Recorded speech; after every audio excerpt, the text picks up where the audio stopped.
এতই প্রিয় ছিল, এতই লোভনীয় ছিল যে দেশের মানুষ ভোটও দিতে পারবে না।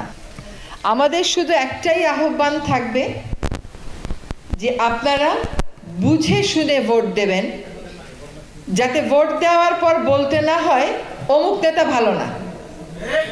নেতা তো আর নিজে নিজে হয়ে যায় না, আপনি নেতা বানান বলেই তো নেতা হয়। তো আপনি ভোট দেওয়ার সময় চিন্তা করতে হবে যে আমার এই নেতা আমার স্বার্থে কাজ করবে না নিজের স্বার্থে কাজ করবে, সেটা চিন্তা করে দেশের স্বার্থে, সমাজের মঙ্গলের সাথে যাকে আপনারা উপযুক্ত মনে করেন তাকে ভোট দেবেন। দ্বিতীয় বিষয়টা হচ্ছে গণভোট। এইটা হচ্ছে একটা প্রেক্ষিত বলি আমি আপনাদেরকে।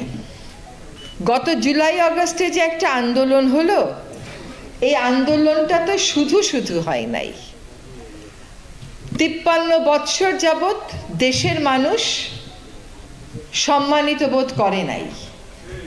দেশের মানুষের একটা বড় অংশ বঞ্চিত বোধ করেছে, তারা সুশাসনের অভাব বোধ করেছে।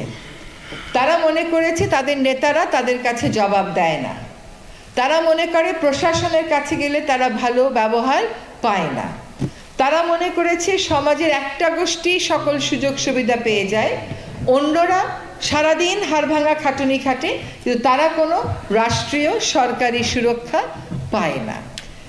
এইটা যখন গত 16 বৎসরে মানুষকে এমনকি ভোটের অধিকারটাও দেওয়া হইল না, তখন এই ক্ষোভটা, এই না পাওয়াটা আরো বেশি দানা বাঁধল। সানশাইন আটা ময়দা সুজি, ভালোবাসায় তৈরি।